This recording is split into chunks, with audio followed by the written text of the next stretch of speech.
Monsoon tour, మధురానుభూతులు sure. పూర్తి వివరాలకు చదవండి రేపటి సాక్షి దినపత్రిక.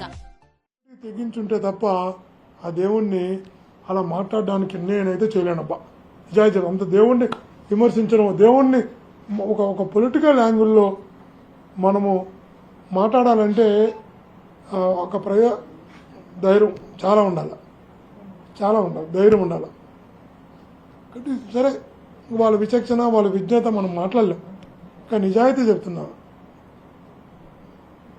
పదుల సంఖ్యలో అనేక సార్లు భగవంతుని దర్శించుకున్న జగనన్న పర్యటనకు అనుమతి లేదు అని ఇవ్వడం అన్నది నాకు తెలిసి హిందూ సమాజం అయితే అంగీకరించదు.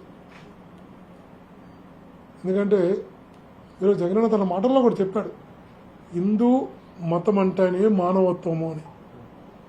హిందూ మతం అంటేనే ఒక మానవత్వానికి ప్రతీక అని ఈరోజు జగనన్న చెప్పడం జరిగింది. అందరూ కూడా తెలిసినటువంటి అంశం అది. అలాంటిది అధికారికంగా సంతకం పెట్టి పర్మిషన్ లేదు తన దర్శనానికి అని చెప్పి పర్యటనకు అనుమతి లేదని చెప్పడం అన్నది ఇది నిజంగా ఒక తెగింపుకు నిదర్శనం. ఆత్మీయులారా, మిత్రులారా, నిజంగా చెప్తున్నాం, దేవుణ్ణి ఎప్పుడు కూడా భక్తితో ప్రార్థించాలి తప్ప, జీవితంలో తెలుసో తెలియక తప్పులు చేసుంటే సన్మార్గులను నడిపించమని ప్రార్థించాలి తప్ప అలా వాడుకోవడం అన్నది ఇది ఎప్పటికీ మంచిది కాదు. ఇది ఆ భగవంతుడు ఈరోజు మాట్లాడలేకపోవచ్చు, ఈరోజు ఎదురుగా వచ్చి తప్పు ఒప్పుని చెప్పలేకపోవచ్చు. ఆ భగవంతుడికి నిజంగా చాలా ఓపిక ఉండొచ్చు, ఎన్ని వినడానికి భరించాలి, అందుకని భగవంతుడు అయ్యాడు. కానీ ఈ రోజుకైనా భగవంతుడు తప్పును క్షమించుడు అన్న విషయాన్ని గుర్తించమని విజ్ఞప్తి చేస్తున్నాం. థ్యాంక్ యూ అండి. ఇలాంటి పరిస్థితి తమిళనాడు, కేరళలో చాలా ప్రాచీన దేవాలయాలు అనుమతించారు వేరే మతస్థులు. మనం చూసాము, యేసుదాస్ కానీ మిగతా ఈ మధ్యనే మధురై టెంపుల్లో కూడా అనుమతించారు. మరి ఇక్కడికి వచ్చినప్పుడు ఎందుకు అనుమతించాలనేది సాంప్రదాయాన్ని ఫాలో కాకపోతే సాంప్రదాయాన్ని ఫాలో కమ్మని అడుగుతారు. సాంప్రదాయాన్ని ఫాలో కాకపోతే, ఆచారాన్ని ఆచరించకపోతే ఇప్పుడు ఏమీ లేదు. ఇప్పుడు వాళ్ళు కోరేది ఒకటే, తిరువనంతపురం గుడికి పోతే చట్ట తీసుకోవాలా, గురువాయూరు గుడికి పోతే తీసుకుపోవాలా. అంటే హిందూ సమాజం, హిందూ సంస్కృతి స్పష్టంగా చెప్తున్నది, హిందూ మతం మానవత్వానికి ప్రతీక. మానవత్వానికి ప్రతీకైన హిందూ మతంలో ఏమి ఉండవు.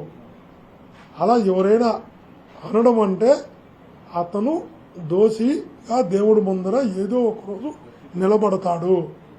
అలా మాట్లాడించిన వ్యక్తి, ప్రేరేపించిన వ్యక్తి ఖచ్చితంగా దేవుడి ముందర దోషిగా ఏదో ఒక రోజు నిలబడుకుంటాడు.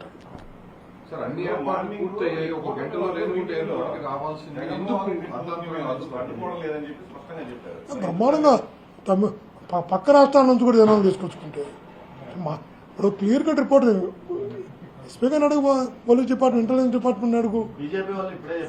ఇప్పుడు చెప్పడారు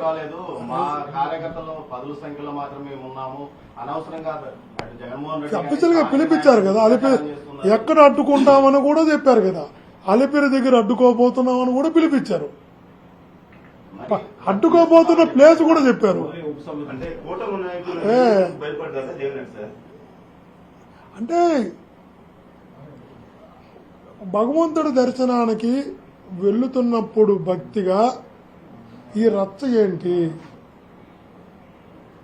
ఈ రచ్చ అవసరమా అన్నదే ఆయన ఉద్దేశం. ఈ రచ్చ అవసరమా? అధికారికి లెటర్ పెడతారు అనుమతి లేదని.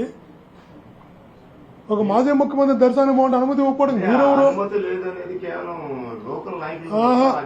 క్లియర్ గా చెప్పారు, మాజీ ముఖ్యమంత్రి జగన్మోహన్ రెడ్డి గారి పర్యటనకు ప్రభుత్వ అనుమతి లేనందున ఎవరైనా పాల్గొంటే చట్టరీత్యా శిక్షిస్తాం. అర్థమేమి? మాజీ ముఖ్యమంత్రి జగన్మోహన్ రెడ్డి గారి పర్యటనకు ప్రభుత్వ అనుమతి లేనందున ఎవరైనా పాల్గొంటే చట్టరీత్యా నేరము అనేటువంటి ఏమని అర్థము? అనుమతి కావాలా దేవుని దర్శనం ఈ చేసుకోవాలంటే? పర్యటనకు స్వాగతం పలికేందుకు అనుమతి లేదు అని చెప్పారు కానీ క్లియర్ కట్ గా ఉంది. అనుమతి లేదని దీంట్లో లేదు. క్లియర్ కట్ గా ఒక్కొక్క అధికారి ఒక్కొక్కలా ఇచ్చుంటాడు. ఈ పర్యటనలో వైఎస్ జగన్మోహన్ రెడ్డి గారు తిరుమల క్లియర్ కట్ గా ఇచ్చిన స్వామి కాదు. దర్శించుకున్నారు. ఈ పర్యటనకు స్వాగతం పలికేందుకు తిరుపతి జిల్లా నీకు కాదు నువ్వు కాదు నువ్వు చదివేది కాదు. ఇదే చాలా నోటీస్ ఈయనొక్కడు కాదు, ఈ జిల్లా ఇచ్చారు,